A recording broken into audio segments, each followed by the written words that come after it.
दोस्तों, आपको याद होगा कि सुप्रीम कोर्ट के एक जज साहब के स्टोर में नोटों के जखीरा मिला था और उसमें आग लग गई थी। उस आग को बुझाने के लिए जब दिल्ली फायर ब्रिगेड के लोग पहुंचे तो सिपाहियों ने जब देखा तो उनकी आंखें चुंधिया गई, क्योंकि जो जल रहा था वो कोई कागज नहीं थे, नोटों के बंडल थे। ये बताया जा रहा है कि वो नोटों का जखीरा करोड़ों में था, लेकिन उस खबर को दबा दिया गया क्योंकि मामला सुप्रीम कोर्ट के जज से जुड़ा था। सुप्रीम कोर्ट के जज हैं या हाई कोर्ट के जज, उनको यह सुविधा मिली है कि उनके खिलाफ कोई जांच, कोई एफआईआर नहीं हो सकती।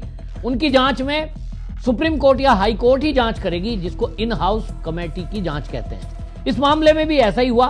जस्टिस यशवंत वर्मा, जिनका बयान सामने आया, उन्होंने कहा कि मैं घर में था नहीं, मैं स्टोर में जाता नहीं था, और वो स्टोर कोई एक छोटा मोटा कमरा नहीं, अच्छा खासा स्टोर था।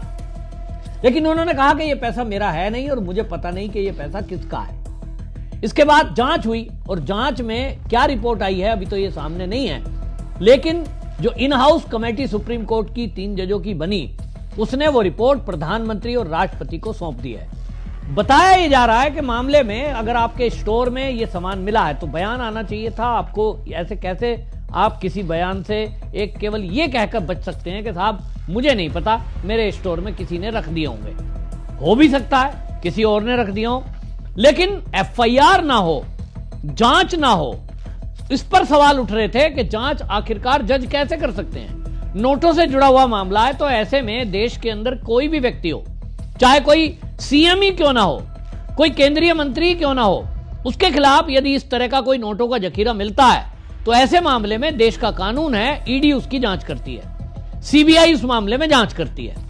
लेकिन इस मामले में ईडी और सीबीआई कोई जांच नहीं करेगी, केवल जज साहब जांच करेंगे। तो इस जांच पर भी सुप्रीम कोर्ट के कुछ वकीलों ने इस पर सवाल उठाया था, जो कानून के जानकार हैं। इनका कहना यह है कि इस तरह के मामलों में कोई जो जांच एजेंसियां इस काम में एक्सपर्ट हैं, उनसे जांच कराई जाती तो मामला निकलकर सामने आता कि कहीं देश विरोधियों का पैसा तो नहीं है, कहीं कोई बहुत बड़ा भ्रष्टाचार तो नहीं है, कहीं जज साहब ने पैसे लेकर के कोई मामले में फैसले तो ऐसे नहीं सुना दिए हैं। जो हेमंत सोरेन है, उनके मामले को लेकर बात आ रही थी, इसमें नाम आ रहा था, और आम आदमी पार्टी के नेताओं के केस सुने थे, कई मामलों के कयास लगाए जा रहे थे। लेकिन जब जांच ही नहीं होगी तो पता कैसे चलेगा।